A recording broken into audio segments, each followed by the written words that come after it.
Good evening, everyone. Please stand for the Pledge of Allegiance. I pledge allegiance to the flag of the United States of America and to the republic for which it stands, one nation under God, indivisible, with liberty and justice for all. Can we have roll call, please? Sure can. Supervisor McLaughlin? Here. Councilwoman Campbell? Present. Councilman Tempori? Here. Councilman Ruthven? Here. Councilman Boyd? Here. All present. Thank you. You're welcome. So our first item was actually on last meeting's agenda, but Councilman Boyd was not here, so we're going to start this week with the sewer district, and I invite Councilman Boyd to start the discussion. All right, I believe last time we were talking about the allocation of gallonage to a project on Route 52 for A1, A-class builders. So some of the, information that we came through was to allocate gallonage out of the undeveloped side of the project. There's 10,000 gallons that are written to be given to certain properties, and it's on a schedule. So doing research on it, that nobody on that schedule, that 10,000 gallons on that schedule, pays into the system currently. Zero. No money has been paid from those people ever. So I'd have to ask Nancy that, in New York State, to have a contract, you have to have monetary obligations between the two parties. So if these people who were on the list but never paid into the system, what financial obligations we have to them to make sure that we give them the allotted gallonages that were written in the schedule, for one thing, and it's just food for thought on it. If we go to them and say, do you want to be on the schedule? Do you want to have the potential to go onto the sewer district? We'll allow you, but you're going to start paying for the privilege to potentially be on the sewer district, even though you're not on it now, because your property has increased in value because you're written on it. Or they can opt out, and we can use those gallonages for another project. But, so out of that 10,000 gallons per day, right now 30,000 is the main amount.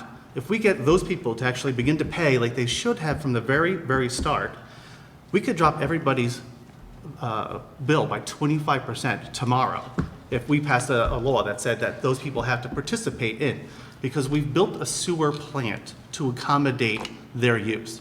And if we put the money up, the people who are currently paying into the system are paying for that building for the potential for those other people to come in. And so that those people whose property values have increased, even though they're not using the system, we're paying money into it. Or the people that are actually using the system are paying for the potential value of theirs. So that's unfair.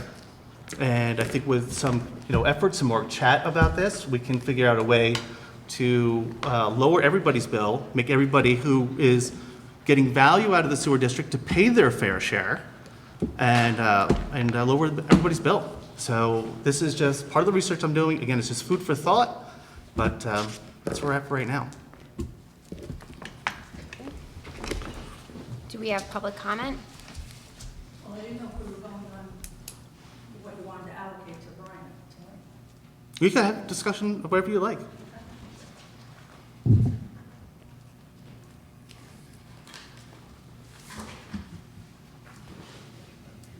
Kathy did have questions last week and not last week, but 2 weeks ago, when we sort of said, hold off and wait They couldn't till. answer Yes. any of the, so they said to hold off, so. Sure. That's fine. I watched it. Huh? I watched it. Okay. Okay. Has A-Class filled out an application, the $100 fee for the application for the sewer allocation? I don't believe we're at the point where they would. We're still looking to see how we would allocate those gallonages to anybody. No, not just particularly them. And again, the word has been thrown around, giving, Well, I right? put- We're just yeah. moving the allocations from one place to the other. We're not giving anybody anything. Okay, well, I just want to get into the map plan and report for a minute. You asked about how come they were not charged at that time for the vacant Well, I'm parcels. telling you that they have not paid in, right? Right, because they were supposed to pay the $50 a gallon per day when they entered it, because it was a special assessment that was going to be put on those parcels if when they entered the sewer district. Then because you couldn't put a meter on it, you're not going to have any flow. But you're right, you could probably charge them, a certain amount of money for their more valuable properties. But I was just going to say is that the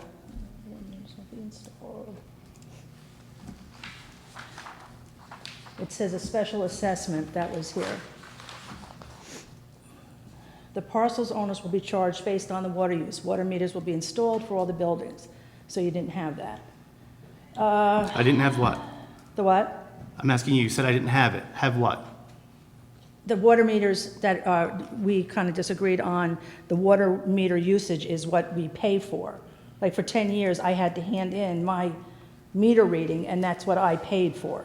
If you weren't metered, then you did the formula that Nancy was talking about last time, the 223 GPD times the EDU.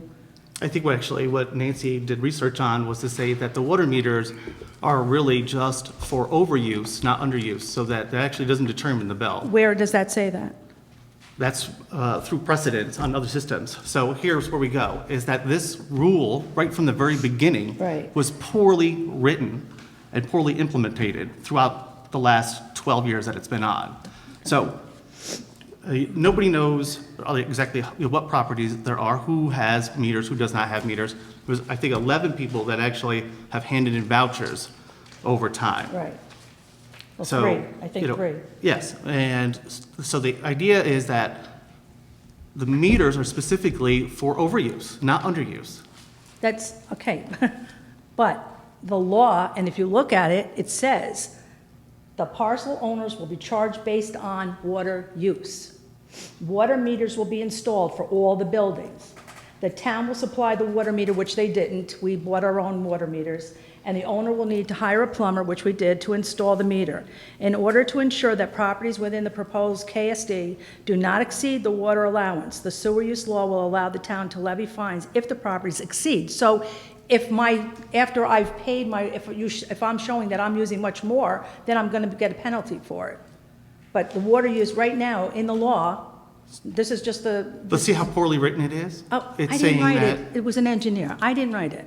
Yeah, I'm not saying you Okay. write it, but you were here when it was pushed through, though. Right, but it's All also right. been changed over the couple of years, and now it really doesn't make sense because what's pieces have been been changed? taken out over the last 2015 and 2017. I wasn't here. Okay? You weren't, but I know in 2016, you came in front of the board and asked for your sewer No, I to be did not. reduced. I did not. I was shown that. I never asked that. Don't know why. So I the don't know board why there's a reduced- resolution. I don't know who came here because I always handed it in to the town clerk. That's all I ever did. I never came to the town board for it. So they made a resolution to reduce 3 properties in Right, I saw that. 2016. Right. One of them being yours, and you never asked for that to happen. Never asked for it to happen because I handed in my water meter use. I see. I did All right. what I was supposed to do. Pardon me for interrupting, but where would I find the documents that you're quoting? Because so far I This, have not. okay, I think you were sent the map plan and report. I saw a map. Okay, Right. so if you Is it read on through the that, It was called Map Plan and Report. I sent it. That's to the you. document that the apologies, I town missed put that. Thank together you. to justify and to go to the residents to ask to have the sewer district It was a couple of weeks ago. created. that our public hearings and everything went along with that, where we had to listen to that, and we all agreed with that. So the special benefit assessment would be $50 a gallon per day. This is in the map plan and report. When the proposed use is within the allotted flow on table 4-3 and would be paid when the property is developed and connects to the KSD. The 10,000 gallon per day for new construction would generate $500,000 at the $50 gallons per day connection fee. The cost of the additional infrastructure required for connection to the KSD collection and conveyance system for new construction is also to be borne by the developer. So that is in here. And that's where they weren't charged because you would end up getting $500,000 if you sold all the 10,000. Okay? Yeah, no, I still don't understand that. See, that's how poorly written it is. So they're paying $50 a day? Who's paying it and for what reason? What usage is it that they're paying for? Each vacant parcel is Yep. given an allotment. Based on The engineering. The engineer did acreage? it. Yeah. Insight. So you read through its acreage, All right, we yeah? have the allotted ones with the buildings on, and then we have the vacant parcels. The 10,000, yes. Okay, so, and that's in your law, and it's in your map plan and report. And that's what it stipulated, that we would be getting that capital money, which we don't have a capital fund. We don't have records. The town has no records for 10 years. We should be getting records from the wastewater treatment plant. We should be getting records from, you know, if we knew how many properties weren't using their whole allotment, it would be easier to sit down and say, let's give and take here, you know, and we could figure it out. But to just say that somebody's gonna get 5,400 gallons without any compensation, you can't do that. And I don't know where the 5,400 came from. Because if one-bedroom apartment goes for 110 gallons per day, that's 1,100. And down below, if each shop was 200 gallons, and maybe the bigger one is 400, that's less than 2,000 gallons. So I don't know where the 5,400 is coming from. And Frangel, where it is now, it's approximately 12 apartments, 12 stores, and a freestanding building on 4 acres, and it only has 3,200. So again, poorly written. Sean, you keep saying that, and you know what, you don't have proof how poor it is, because we have no... I read it. It's we have poorly no. written. That's because that's your opinion. It is my opinion. It's It- your and it is- opinion. It's not, factual. you, give me an engineer to go through it and sit down. That's why I said, please call in the consultants that handle this, that handle sewer, and let's talk about it. It hasn't been paid attention to for 10 years. That's poor. Yeah. That's poor. Yeah, and I've been here for a very short Okay. period of time. And I've sat with you in your business, and we've spoken to this for hours, right? Right, We've had hours, conversations. hours, yes. And so I would think that if you were the one that was here when this was written, that you would know the most about it. And you just said I- you don't know anything about the 100,000. I left in You did, 2013. but you were still on you Not wanted when to be they on the sewer when they committee. finalized it, she changed it. Right. And She you did, changed it. who's, The Maureen, the supervisor, changed it. Change what? The law in 2015 and 2017. You took out the fee schedule where the $50 a gallon per day was in there. Fee schedules were taken out at that time because all of the fees were taken out of the town code so they could be adjusted. Correct. Without the cost of changing the law every time. Okay, so that $50 is still there? In a fee schedule somewhere, I would imagine. No, it's not. I have the fee schedule. It's not. It was crossed out. It's crossed out. yeah. And so did you ever ask to be on the sewer committee to help with this prior to? It's right here. This is the fee schedule. And then here was, this is the bottom half, and it's all crossed out, which addresses the $50 a gallon per day. But it wasn't says part of the surcharge, so I town guess that you have to come up with the surcharge. And then my other thing is that when you go through what the criteria for the town board has to do, there's a lot of things. What is the remaining unallocated capacity? We don't even know, right? The type, the density, the economic impact, we don't know. The surcharge. That's gonna also be part of the applicant's application when it comes forward. Right. As Sean said, we're not there yet. Okay, well, And the code does very carefully state what the town board has to consider. They're just not there yet. right, but 2 weeks ago, it was going to be voted on, so. We weren't voting No, on it wasn't. anything. It was on there for discussion. It That's was the not going to be discussion. voted on. Okay. Yeah. And so everywhere you look here, there's a capital fund. Again, we have to have smart meters, you know, there's so many things to fix before we can go forward. That property is allocated 409. He does own a couple of vacant properties on Mount Hope that he could probably take from, you know, and maybe go with his first building that he wanted to do, which was 5 apartments and 2 stores on the bottom. You know, maybe it would be better to do something like that than, Again, poorly know. implemented, correct? Because it's the town that needs to purchase the meters, not the people who own the buildings. The purpose being that if you purchase the meter for yourself, you could tamper with it and say, it's my meter. Right. So if the town owns the meter, you Right. can't tamper with it. Well, and the- Yes, there's many ways to do it, but it hasn't been implemented. and people have not heard anything for 10 years. So some people know about the meters and other people don't. And some people that I spoke to said they thought they had a meter, they thought the town would come in and read it. And I said, no. So for 10 years, you could have sent it in a tax bill. You could have sent, it's only 40 properties. You could have sent it, you know, to them and said, you know, by the way, because these are changing over, these properties are changing over all the time. You know, they're for sale. So we need to keep everybody on top of it, but EPA, I know Ann loves grants. EPA has a grant for smart meters. Maybe we could get the smart meters through there.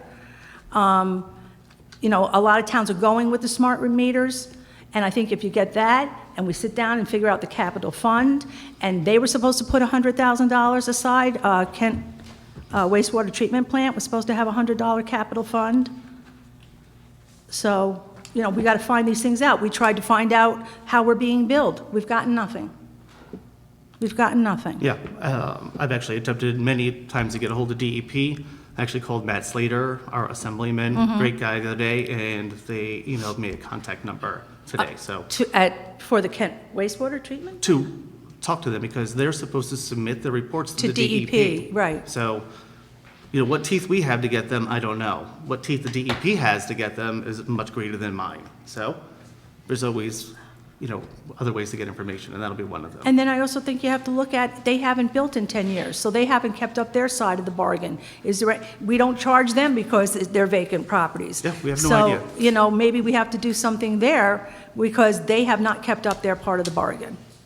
And nobody's looked at it. And nobody's Whoever looked sat at in it. this seat for the last Again, 12 you know, years you're has done looking at me nothing. going, well, you were there. Okay, that was 12 years ago, Sean. I haven't looked at this and done this until I got on the committee and started researching it. And then, you know, then you remember things. And I've done a lot of homework on this, a lot. This means I live there. I have 2 businesses there. I'm paying the taxes there. So have you ever asked to be in the sewer committee prior to asking to be on it now? The what? Have you ever asked to be on the sewer committee? Yes, yes. Matter of fact, there was a vote, and I was turned down. Why? Paul Denbaum said because it became too political. Was there more to it than that? Well, why? Do you know something I don't know? I do. Yep, here you go. Pass that down, please. What's this?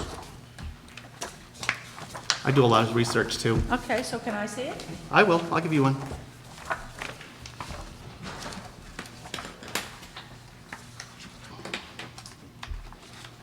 So this is a letter. I gave this to you, Sean. I doubt very much you gave it to me. So here's a document that was submitted in June of 26, 2015, from the Hillendale Properties Owner Club. Right. And it's written to the town board. And it goes, greetings. At the meeting of May 11th, 2015, a proposal was made to add Kathy Doherty as a new member to the Kent Sewer District Advisory Board. It is our understanding that such an action requires approval by the Kent Town Board. Past town meetings have revealed that while in official capacity, Mrs. Doherty used her influence to add a privately owned property to the Kent Sewer Project. When this was brought up at a public hearing, Mrs. Doherty initially denied that she owned the property, then attempted to defuse the issue by stating that it was her husband that owned the property. Finally, at the following meeting, she admitted that both she and her husband owned the property. Such an obvious attempt at obfuscation by a sitting public official can only call into question any subsequent suggestions or recommendations that individual might make. As an elected representative of the Hillendale Property Club, the Board of Directors strongly urges that the town of Kent reject the proposal to add Mrs. Doherty to the Kent Sewer District Advisory Board, deny her any position or influence on the board. We believe that our presence on the advisory board would be of self-serving to a fault and would simply serve to politicize any discussions held by the advisory board, the citizens of Kent. And then it was followed up with a bunch of signatures. And do you have from any those people. proof of this? Do I have what? Do you have proof of this? This is just people. I'm just reading from a letter. People can take the influence of it, you know, or whatever they No, want. what it says, that I did something, this is what Maureen used to get elected, okay? Mm-hmm. This is not true. I never said I didn't own the property, okay? Okay. So, Sean, shame on you. So did you- Shame on you. Did you ever request, Do you while you were a ever? supervisor, from the council at that point, whether that you could actually vote as the Yes, I supervisor on did. it? And Yes, I did. I asked. And what was the response? I got a letter from the comptroller's office that I could vote if I wanted to. Mm-hmm. So, you know, And that's what it stated on there? Anything else? Sean, you're There talking you go. 12 years ago. There you go, pass them down. There's a lot of history here, but Yeah, I'm I know, interested reading that in, stupid stuff. I'm So, interested in here seeing it how we says- move here. forward from here, as opposed to. Excuse me, Ed, let me trying to just finish litigate the past. my reading of this document, and then you could take it from And there. I believe I didn't vote on it. So it says in here that you asked council And council said, you inquired whether you may vote on a resolution to establish a sewer district in which you own real property. Right. New York State Conflicts of Interest, Article 18 of the General Municipal Law, does not prohibit such action as it is not a contract. Right. In that opinion, the state comptroller opined that a town council person may vote on the extension of a water district to include the property. Right. Then it goes on to say, you should, however, declare for the record that you own the property in the proper district, proposed district. You should also check with the town's code of ethics for any possible effects. Right, well, So- we did check. We checked, and I read it into the minutes. So this was before. Do you have the minutes, Sean? This letter. Do Oh, you yeah, have the I got minutes? Yeah. So Sean, I- is I've this, done a lot of is this a reading. Fry Kathy Doherty night? This Well, is ridiculous. I think the people that signed the No, letter that no, you wrote 'cause you're- should know that you have just a different interest than maybe what they have. That's what they should know. I don't understand what you're saying. I live in Lake Carmel Park District, and I talked about that too. And I pay Okay. the extra taxes in Lake Carmel Park District. I live in the sanitation district. I say things about the sanitation district also. So to be on the sewer committee, you don't think that this was something that you should have told me before applying for it? What? Told you? Yeah, Told you? I gave this to you. I don't think you gave. I gave this to you. Well, I don't think so. If I had gave this known to it, you, Sean. I would not have let you on the committee to begin with if you had given it to me. Okay, all right, I'm gonna step in here now. Yeah. So I have been in contact with a consultant so that we can go through all of the sewer Good. district. We're not naming names or doing anything yet because I'm still waiting for, we have to do a contract with them because we obviously have to pay someone. So Right. we're hoping that before the next meeting, we'll have all of that set and we'll be able to sit down with the contractor and go over everything, the consultant, so that we all are up to speed and we know what we need to do. And the sewer So- district board will know about it? Yes. I have nothing signed yet, we're No, I know, trying I'm to just saying schedule that, you know, if something. you're gonna redo it again, we should have a voice into it.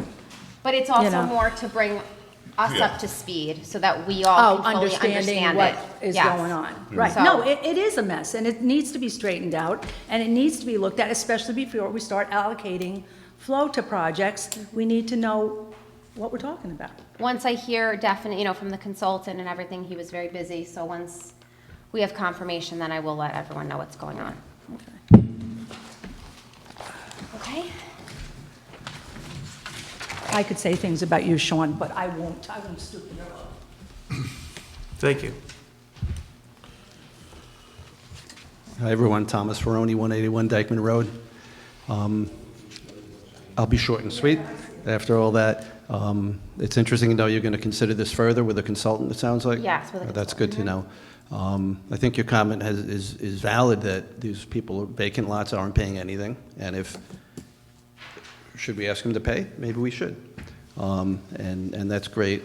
The document that we're saying is poorly written, maybe it is, but it is the document, right? That's all we have. Are we going to rewrite that? Is that sort of what we're thinking? I think it's contrary to itself in many aspects, so. If we're talking about the map plan and report, that's not really what governs anymore. That was to get the district established, and it's really good to understand a lot of the history of what happened, but the town code dictates how it's supposed to be administered Right, okay. now. It's useful, but it's not the law. So the map and plan was, it was created after a careful, comprehensive analysis by an engineering consultant. And I think it did have merit at the time, and I think any changes you do should also undertake, this comprehensive analysis from a consultant. And one last comment is, if you do want to reallocate GPD to an applicant, I would suggest at least give it a shot, but have the applicant maybe purchase GPDs from these other landowners who are not using them. And I know they do that all the time with wetlands, in other parts of the country. So, and that would seem fair, they're getting compensation for giving that up, rather than just sort of, giving it away. So that's all I have for now. Agreed, absolutely. Yeah, the whole system needs to be re-engineered. The question is, where do we get the money? It's already, I'm the last person who wants to reach into the pockets of the taxpayers for more. But also as a businessman, you have to spend money to make money, kind of thing. And so to re-engineer the system, there may be buildings that aren't doing the same use as they were when they were initially engineered. Right. They may have increased in efficiencies.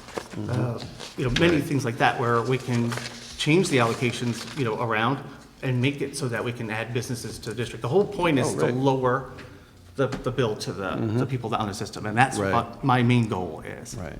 And I think you're aware that the Village of Fishkill got into trouble. They allocated more than they had, and they had to go Yeah. chase sewage disposal Yeah. from the neighboring towns. Anyway, that's all I have, so thank We're you. not quick to do anything, it's all in conversation. It's all in conversation. Okay, Yeah. great. Thanks, everyone.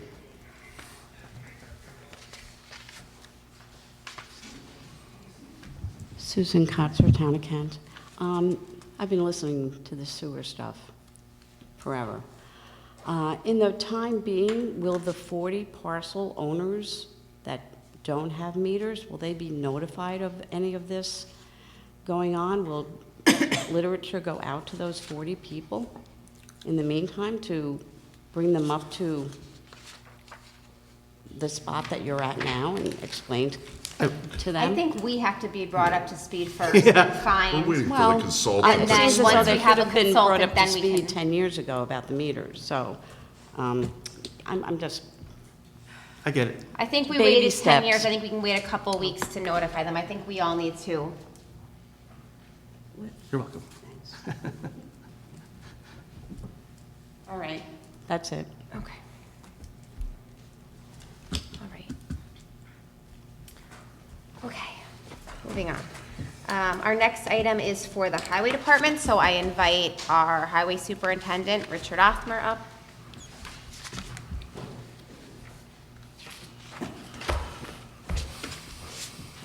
So Richie, the first thing that we have for you up here is the auction, is to auction the sweeper. In the backup, it does have the transfer the car last week, or 2 weeks ago, we did transfer the one car to the EMS at the last town board meeting. So tonight, you just are asking us to auction off highway truck number 21? Yes, the 2009 Elgin, it's in pretty bad shape. There's a lot of electrical problems with it. It runs one day, the next day it's not working, but I just want to get the paperwork done because while it's working, I want to sell it. I'm waiting for the new sweeper to come in from the county. We're waiting every day. I talked to the county DPW, Tom Ferry, about it. And as soon as that comes in, I'm going to sell this, but I want to get it while everyone's sweeping in the summer. And I want to thank you guys for getting the new sweeper from the county, letting the county pay for it. The town board did that, and I appreciate you guys writing a letter to the county executive, and it's sorely needed. We have the most watershed in Putnam County out of the 6 towns, and when they gave new sweepers, when they got new sweepers, I guess, I forget how many years ago, Carmel got a brand new one, Patterson got a brand new one from the county, we got a used one. So it's our turn. So that's number one. All right, let's read the resolution for that, unless there's any, is there any public comment? Let's do one at a time, let's do that, that way we're good. I make a motion to pass a resolution for the authorization to sell, to offer item for sale through Auctions International, Inc. Whereas by email dated April 18th, 2024, Richard T. Othmer, Highway Superintendent, is requested to dispose of highway truck number 21 UC-A Elgin? Richie Elgin? Elgin 2009 sweeper, VIN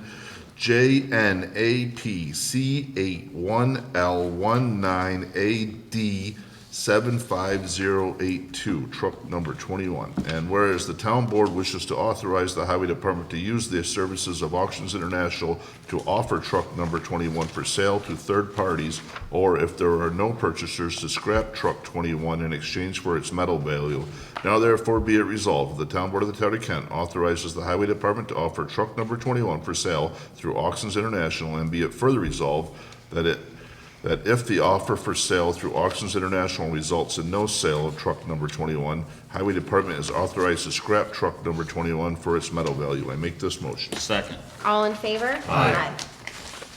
Okay.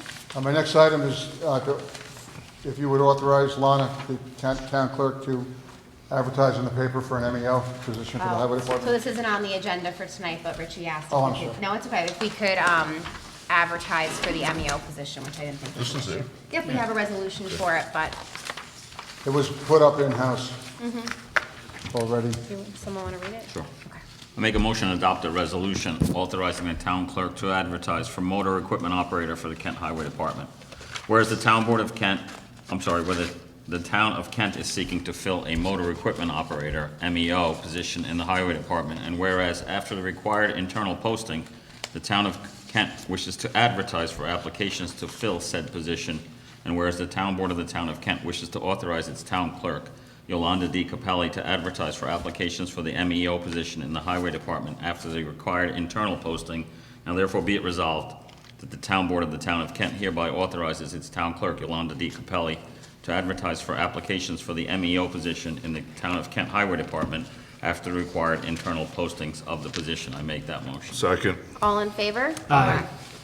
Okay. And my last request is another lost little road in Lake Carmel, Hillside. It's the extension of Hillside Road, and the tail end, it's actually, I want to officially name it Hillside Court. We've been taking care of it. It was not in really good shape, but it's like last year, I think we added 4 more roads. I can put it on the CHIPS inventory. We can get money for it. And a resident is building a new home at the end, and they when I first met with them, with the people on the street, they put in a beautiful cul-de-sac at their own expense for our plow trucks to everything to turn around. So it's a short road. It's only, I think 900 feet or 1,000 1,100 feet. feet? And they're going to pave up to the existing blacktop where it stops now, and they're going to do all that. So I'd like to add it onto our permanent inventory and name it Hillside Court. Do they have to put in their own drainage and everything to make it a town road, like? Yeah, well, in Lake Carmel, there's a lot of roads that were missed when they... It was because, there's minutes because it was in front of the zoning board and planning board and everything for years, because I was supervisor. Gotta talk in Yeah, the microphone, Kathy, can Kathy. They can't hear what you're saying out there. When I was supervisor, the people on that road came to me because they said, how come we're not being plowed and different things like that. So I went to the county and found out that because it was subdivided, the Ranieri boys did all of that. They bought that property up there and they subdivided, and so that's how they kept it. So these people had to pay a truck to come in and plow their roads. So, and it's in minutes that it All the was drainage is gone. never a town road, so. They did a beautiful job. You should Oh, go- okay, so now, so the drainage is in and everything, so now The you drainage is can in. accept There's it. no culvert pipe required because it all runs downhill. But the cul-de-sac is in, and they're installing a guide rail. in Right, I remember the cul-de-sac. cul-de-sac was going in, I just wanted to make sure that everything else, because half the roads in Lake Carmel don't have all of that. Remember, they had to go up to town specs, and the people had to pay for it. That's why I just wanted to ask that question. But it was never on the list for a town road. Yeah, there was about 5 other ones we did last year that weren't on the list either. But anyway, it's brought up the par. The blacktop's going to be done very soon, because the plant just opened up a little over 3 weeks ago. So, but I'd like to officially call it Hillside Court. I worked with the planning board on this also. Any public comment? Any public comment? Any public comment? Everyone's good? Okay. Yeah? Anyone? Ann, do you want to read this one? Sure. Okay, I make a motion to adopt a resolution updating the local highway inventory to include Hillside Court. Whereas the town highway superintendent, Richard Othmer, has recommended the inclusion of certain roads on the local highway inventory prepared for the New York State Department of Transportation, the local highway inventory, and whereas the highway superintendent has recommended the inclusion of the following road in the local highway inventory for which the town of Kent will take legal and maintenance responsibility, Hillside Court between Hillside Road and Dead End, 18 feet wide by 1,100 feet. And whereas the town board of the town of Kent wishes to accept the recommendation to revise the local highway inventory made by Mr. Othmer and to include Hillside Court to said inventory as set forth above, now therefore be it resolved that the town board of the town of Kent hereby authorizes the addition of Hillside Court to the local highway inventory. I make this motion. Second. All in favor? Aye. Thank you very much. Thank you. Okay. Tonight, we're going to continue our discussion on short-term rentals. Jamie Spillane has put together a first draft of, for a chapter to add for short-term rentals, and that was in the backup, so I don't know if you want to start the discussion, if anyone has comments on it. Board comments? I mean, I read through it. I don't have a lot to say about it, and be curious to see what the public has any Yeah, comments on it. Okay. Is there any public comment on the short-term rentals? Okay.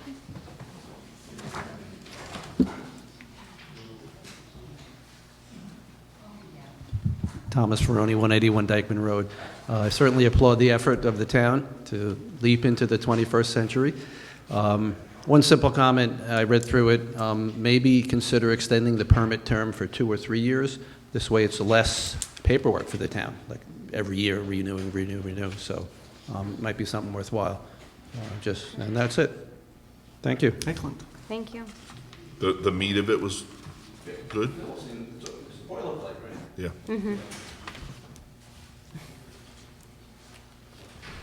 That's it. No other public comment? It's not a public hearing, but A comment. This is, I gotta get up to the mic. I feel that Bob Bradley wrote a great letter, bringing out the different districts, that he thought of. And I think, again, R10, where Lake Carmel is, it's our park district. The houses are on top of each other. Is it going to be enforcement? Is it going to be, there's a lot of things that go with this, too. So, if they want them in an R80 or something where there's a lot of property and they're not going to bother other people. So, but I thought Bob Bradley's letter was really good. Pursuant to that, I'm just wondering, given the constraints that are in the draft law with respect to occupancy and septic limits and parking and so forth, are there actually realistic places within the R10 that these can be done? So I was wondering about that. Right. well, we certainly had a couple here at the meeting who were in that are Yes. happy with doing it, and Oh, they were in Lake Carmel. So that was, one person. Right, not people coming in and staying in the house when the occupants are there in addition. Right, okay, that makes sense. Owner occupied, I'm sorry. I'm sorry, what was? Sometimes the Airbnb, did you have it written where the owner has to live there or be there, owner occupied? I don't think I that don't was. think so. No. I'd like to see that. Who wants to do an Airbnb with people there? But is there a requirement that the owner be local? I thought that was something that was in the recommendations we'd received. I don't think so. Let's see. Wasn't that in the letter from Bob Bradley? Yeah, there was a suggestion that the owners of these properties would be Kent residents or county residents or something. I don't have it in front of me. I also noticed that we mentioned Airbnb specifically, and I'm not sure we want to mention a specific company or whatever they are, internet presence. Could we say like Airbnb in style, something like that? So Well, again, It things says come and Short-term go. rental. short-term rentals there I after. would just stick with short-term Just Any rentals. rental that's less than 30 days. Yeah. And I was curious about this tribunal, what was it called? For resolving of complaints. Is that a typical approach that's used in other towns? I think that's what's used in Pauling, isn't it, Nancy? I'm not even sure it's in Paul. I don't Okay. think it is. Yeah, I'm just wondering how well that works out. Sounds kind of medieval, I'll a have to look into tribunal. that. I'm not aware of any municipality that has a tribunal for that. So that would be in lieu of having some kind of a town committee or board to review these kinds of complaints. I was just curious about whether that's been proven effective in other I'll look Other- into it. communities. Does the entire board agree with having the restriction on only owners who live locally within the town or within the county? Well, that's just Or it. How are we state? considering locally? I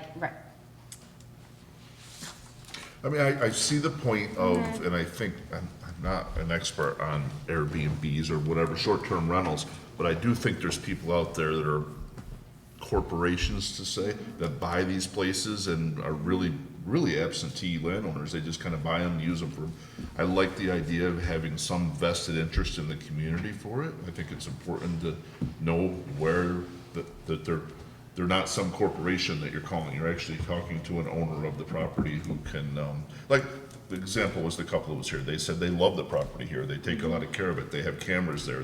They're maintaining it and keeping it nice. I think that was an acceptable use.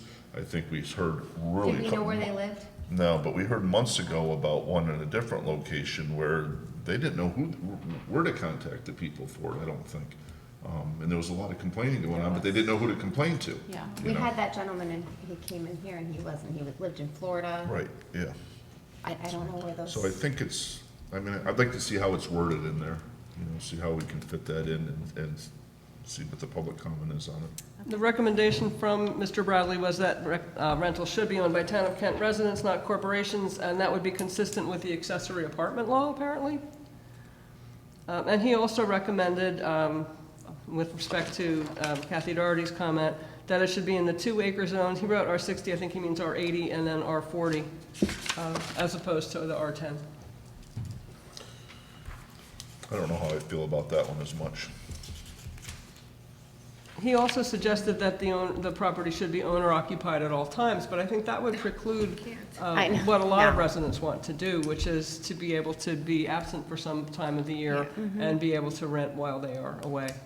But also, would you want someone staying in the house with you? No, I've used them at least a half a dozen times, all over, out of state, Jersey, Tennessee, Florida. And if there's a problem, we usually contact the owner immediately. And sometimes they're clear across the country, they're in another state. But some of these properties are outstanding. I mean, they're beautiful, and it's amazing that they even share them with you, because you really couldn't visit them. I'm just speaking from one who has used them at least more than 6 times. But no, and you don't want the owners there. No. He also recommended engaging the different homeowners associations, because apparently some of them have their own requirements on this. Yeah, that's a good point. That's a good point. So maybe we should have a provision that the homeowners associations can supersede this law.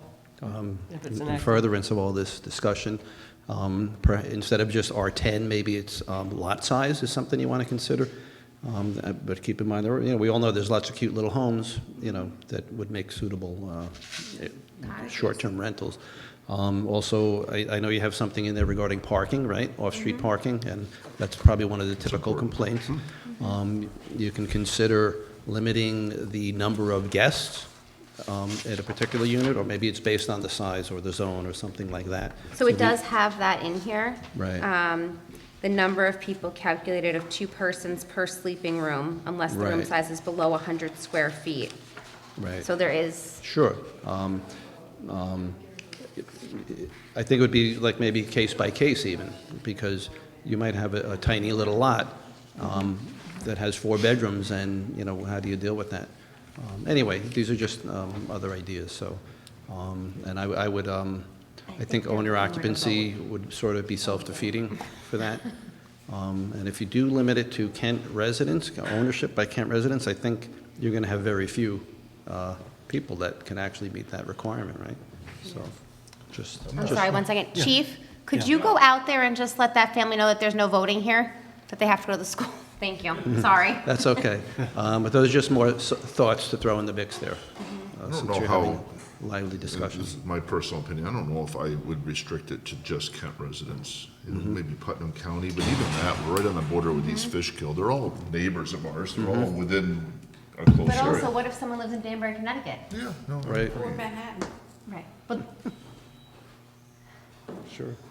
But maybe there could be so many miles from the house or something like that, some A way radius. of keeping them. And what are the other towns doing? I know I scanned through all their rules, but I didn't pick that up, so.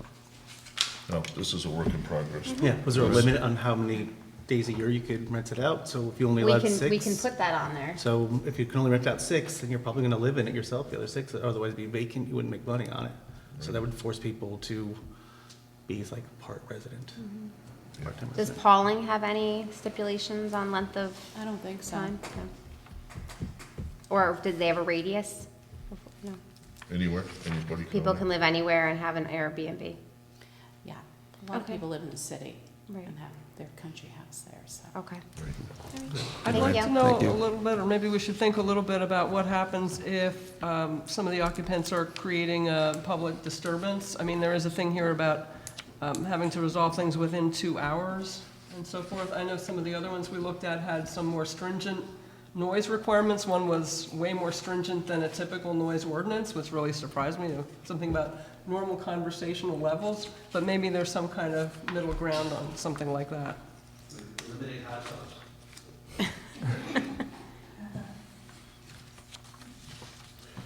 Okay. All right. We're good for tonight? Yeah. The next item is, I have been approached by a good amount of people asking us to have a shredding event, where the big shredder truck comes, you bring all your papers, and we shred your paper, you watch them being shred up here. So I did get some quotes. I got 2. Other companies either wouldn't come to us or didn't return my call. So the 2 companies are Time Shred and Pro Shred Security. They have all Saturdays open in July, so we could pick a Saturday, we could do 9 to 12, and I figured that day also we could open up the e-waste shed and have it open. Normally, we have the e-waste shed open just on Wednesdays, but we could have it open for this event. So I'm just seeing how the board feels about having an event like this. If they're for it, I suggest Pro Shed Security. They are a little bit more per hour, but it's a 3-hour minimum, where Time Shred is $2.99 an hour with a 4-hour minimum, and we have to pay for the 2 hours of travel time. So it's 6 hours. So we're it's really, paying you're for. paying for 6 hours, where Pro Shred, we'll only have to pay for the 3 hours. So I think that's the most cost-effective way to go. Yes.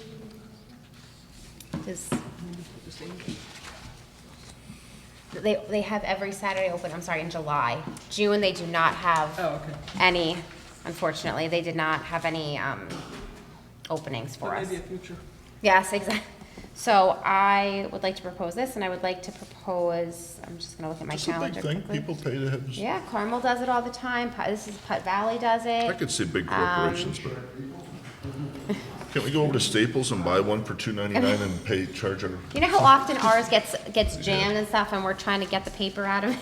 Yeah.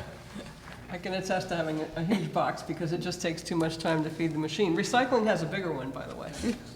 Will there be an extra fee per pound? Nope, No you just extra pay the fee? hourly fee, and that's So it. the town will pay for everything? The town will pay for if we go with the Pro Shred, we'll pay the $3.50 for 3 hours. Okay. Yes.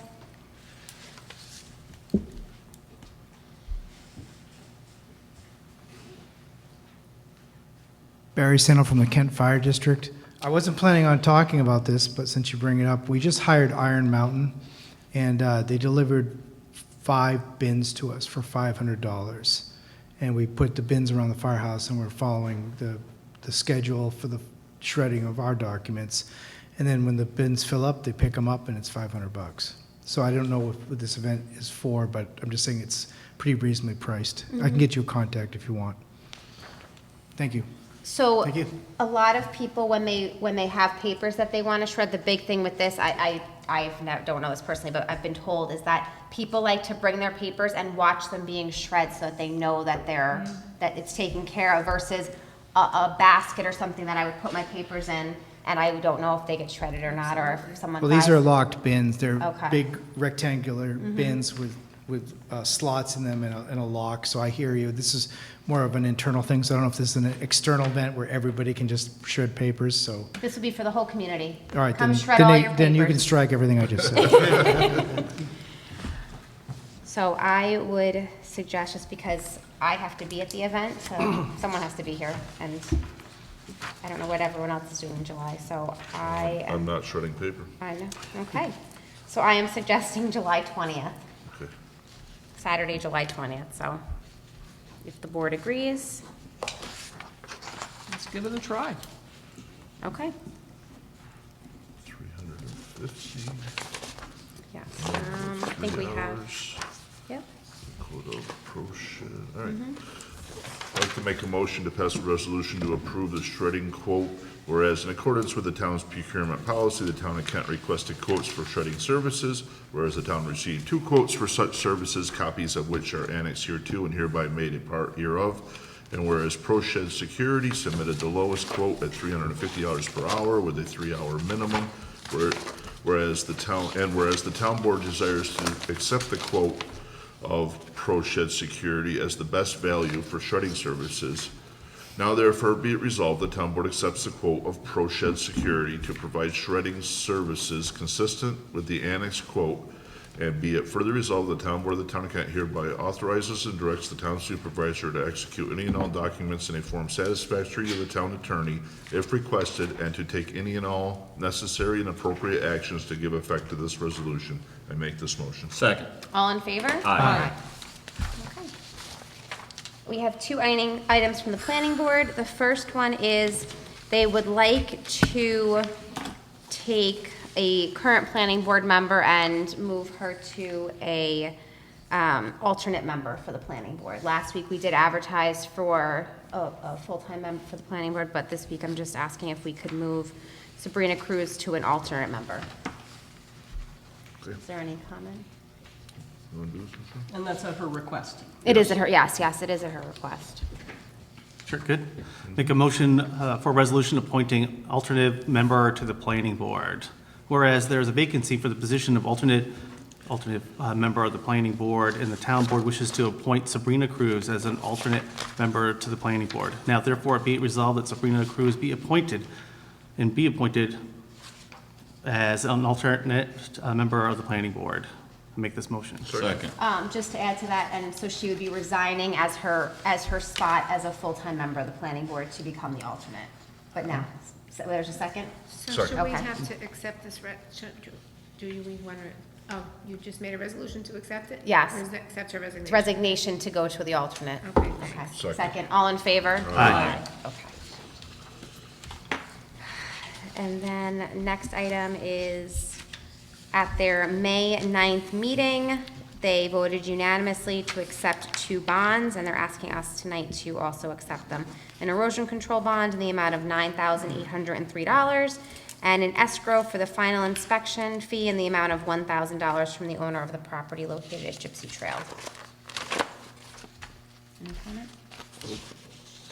Okay, Good. I think so.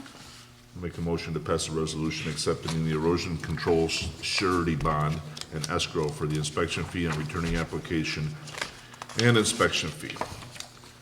Whereas the planning board by resolution number 5 of the year 2024 dated May 9th, 2024 has recommended that the town board accept an erosion control bond in the amount of $9,803 and an escrow for the final inspection fee in the amount of $1,000 from the owner of the property located at Gypsy Trail Road, identified as tax map number 21.1-27. And whereas the town board wishes to accept the recommendation as set forth in the planning board resolution number 5, now therefore be it resolved that the town board of the town of Kent hereby accepts the recommendation of the planning board and accepts the erosion control bond and escrow as further detailed above for the premises of tax map number 27.1-27. I make this motion. Second. All in favor? Aye. I make a motion to add 2 items for Lake Carmel to the agenda for hiring. Second. All in favor? Aye. Okay. So our first item is we are planning on opening the beaches this weekend. So we need to hire some lifeguards for the beaches. As long as everyone's good with that, I'll read the list. We don't have a resolution, but I'll just read it all in. Everyone's okay with that? Okay. Yes. I make a motion to rehire the following lifeguards for the 2024 season. We will be adding additional lifeguards after this. This is just to get us, just to start, so, and because people need recertifications, but this is just for the beginning of the beach season. I'm going to go through, they're all kind of at different rates, but I'm asking to hire Keith Dixon, Alex Berardi, Gwen Garbarino, Alyssa Zangrilli, Noah Lavoie at a rate of $15.50 an hour. I'm asking us to hire Ariana Rivera, Melanie Clammer, Duncan DeFonce, Charles Berardi, Neam Carey, Alexandra Avellaneda, Emily Wexel, and William Fernandez at a rate of $16 per hour. And then hiring Christian Berardi as the head lifeguard for a rate of $18.50 per hour. I make that motion. Second. All in favor? Aye. Okay. And then we just have 2 other summer hires that we want to do for Lake Carmel. They are seasonal employment applications for Joseph Galino and Ryan Belmont. Any comment? Are we good with that? Yes. We're good? Okay. I make a motion to hire Joseph Galino and Ryan Belmont as seasonal employment to start, let's see, so we're going to hire them both for a rate of $15. We're going to start date for Joseph May 22nd and Ryan for June 25th, and both ending no later than September 2nd, 2024. I make that motion. Second. All in favor? Aye. Okay, you're up. Ask the board to approve the following vouchers for May 21, 2024. Barton and LaJudas, $10,340 for Lake Carmel Community Center. Semco Water, $6,891.06 for April Water District Number 1, and $2,748.23 for April Water District Number 2. GAR Associates, $35,000 for contract building for reassessment. Global Montello Group, $6,362.07 for diesel, and $4,967.43 for gas. Hawkins, Delafield, and Wood LLP, $4,289.40 for the bond anticipation note 2023. Hogan, Rossi, and Lagori, $5,416.63 for legal services for May. Kent Public Library, $2,297.40 for ARPA reimbursement. Meridian Strategic Services, $2,520 for April Disaster Consultant. Mid Hudson Concrete, $5,920 for concrete blocks for Beach 7.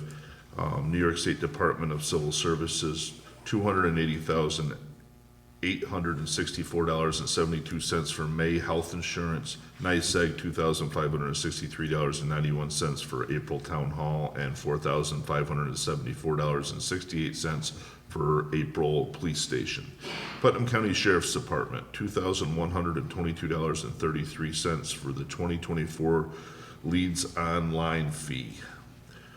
Ring Square, $3,910.94 for May Telephone Services. RTI Industries, $12,300 for the landfill log disposal. Town and Kent Municipal Repairs, $10,138.67 for the April chargebacks to the Highway Department. Wind Waste, $9,254.05 for Lake Carmel Garbage, and $8,926.68 for Lake Carmel Garbage. And we're going to add one on, Royal Carting, $4,693.07 for recycling. I'm going to ask the board to approve as read. Second. All in favor? Aye. Okay. We have a bunch of announcements. Let's see. Let's go in order. So we are having a Town of Kent Farmers Market. It will be held on Saturday, June 15th from 10 to 3 up here at Town Hall. We have lots of vendors already signed up, but if you're interested, you can sign up online for a vendor space. They're $20, and we hope you'll join us. We already have about a dozen vendors already signed up. Then on Saturday, June 29th is our fireworks show, but before our fireworks show, you can join, if you're a Lake Carmel resident, you can go do the fishing derby starting at 8:30 a.m. down there. And then after the fishing derby, at 12 o'clock, you can head to Ryan's Field and do our backyard Olympics. We have all fun and games planned. We have an ice cream truck coming. It's open to all Kent residents and Carmel Central School District residents. So, lots of fun things coming up. That's all I have. So if you didn't think I did enough yesterday, as I went to go get dinner, I stopped up at Three Brothers, walked in the door, and realized my dad was having the Carmel Kent Chamber meeting. I tried to turn around as fast as possible, but he saw me, so I had to go and sit as a member. So anyway, last night we had a question about the walking bridge. Maybe Rich can answer that question for us. Where are we at with the walking bridge? As per questions from the Carmel Kent Chamber members. Yeah, the blueprints came back 2 weeks ago. I believe they're done with the bid package. It's a beautiful blueprint. It's going to look great, and it's going to stand there. It's going to be able to withstand the storms and not get washed out. You guys are going to be getting the bid package probably right after the weekend, and then we got to advertise. And we're shooting to get it done by the end of the summer. You have to come in. They have to put a cofferdam on either side of the outlet, and then build a diversion ditch, and then form out and pour the concrete footing in for the abutments, and then pour the abutments, which are custom. When they're laid out and surveyed, they're going to be made to accept the bridge, so we can just boom the bridge right in. NYSEG already moved the telephone pole, so we can get the crane in. So I've been copying. I'm not sure. I've been copying the supervisor on it, and Chris, and it's really, when it's done, everyone's going to be glad they waited for it. But it's going to withstand every storm. So I'm pushing it. I annoy the hell out of the engineers all the time. Yeah, some of the questions were we using precast forms to drop into place? Are they done yet? But obviously, they're going to They got to build forms, because the precast stuff is made for certain precast, bridges and slabs. So they're going to custom fit these, and the elevations are a little different on either side of the bridge. It's going to be the decking is going to be a Trex deck, I believe. Yes. It's going to be a Trex deck, and so it will be elevated a little bit above the concrete, so whatever rain comes down will go through there. And I know we had talked about a covered bridge. That's going to have to be in the future. Let's just get this up, and then you guys can play around with that later on. But and usually it's probably better off doing it in the summer anyway, because we'll be out of the rainy season, and it'll be easier, the cofferdams to construct those. But it's coming along good. From the horse's mouth. Thank you. Thank you. I have one more announcement, I'm sorry. Yeah, that's all right. No, not for you, but, well, maybe, I don't know. So one of our residents, Frank Grimaldi, passed away last week, and the family is asking, he owned Little Motors Equipment Repair across from Deliland, and they are trying to get all the mowers and stuff back to the owners. So if you have a mower there or something, I think there's a phone number on the door that you can call, but if you have something there, if you could pick it up, because the family's trying to get it back to the owners. So, okay, I'm sorry, I forgot about that. Anyone? Ann, sorry, you're up. So I don't have the information in front of me, but Memorial Day observances. 11 a.m. 11 a.m. Sunday. Sunday at our little park on Terry Hill? 9:30 at Terry Hill, 9:30 at Terry Hill. and then 11 o'clock at the Legion VFW at Carmel. And actually,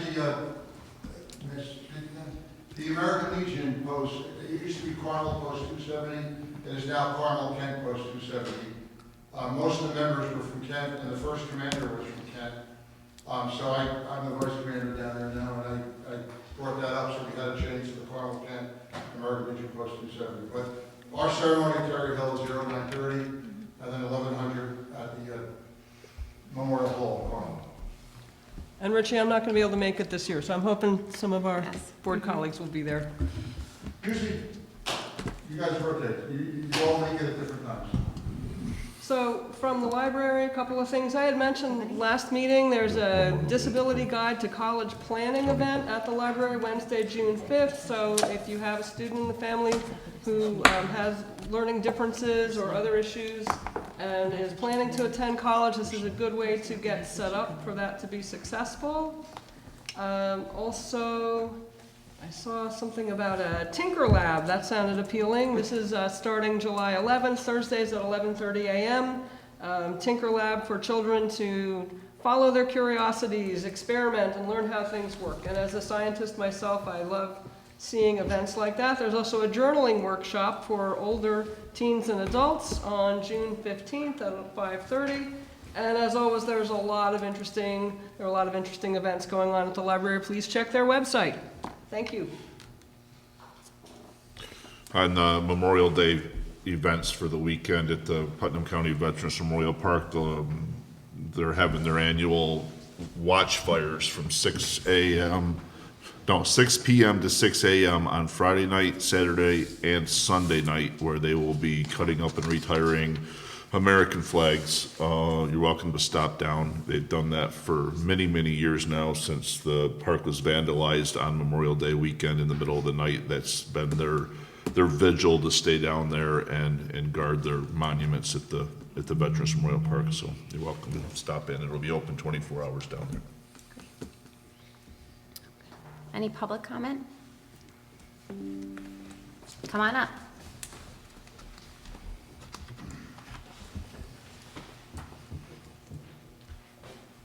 Thank you. Barry Sannel, District Chairman of the Kent Fire District. I know this isn't on the agenda, but we just had our meeting last night. I wanted to give you an update on the ambulance. Please do. And the public as well. Let me get this in the hands. Last night, the district passed a permissive referendum to declare the district ambulance surplus, and the current value is $65,000. So we can do a permissive referendum if it's less than $100,000. That includes the stretcher. That's sort of the first step. The second step is we talked to our lawyer, Jerry, to connect with you to make sure we could come up with an agreement. So I just wanted to make a couple of notes on that. The permissive referendum will appear in the Courier, and then in 30 days, I think we either do a final vote on it, but since it's under $100,000, the district can do it. It was a unanimous vote, by the way. There will be no cost to the town of Kent, just so you know that.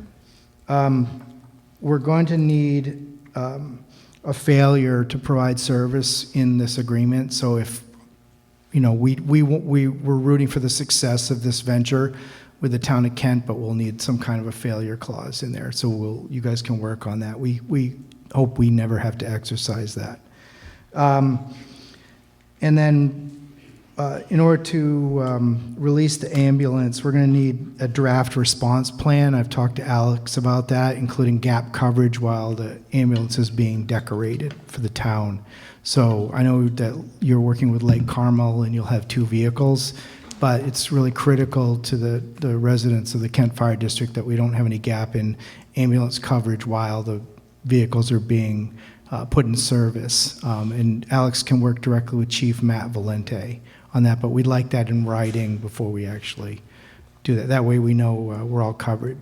The district looks forward to working closely with the town to making sure this is successful. It's critical that we're all successful. And, in our service to the residents of the Kent Fire District and the town of Kent. So I just wanted to give you guys an update. Thank you. Thank you very much. Any questions? Thank you. All right. Thank you.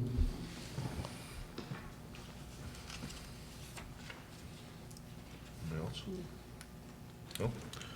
I make a motion that we go into executive session to discuss a personnel issue. Second. All in favor? Aye. I invite our highway superintendent to come into executive session.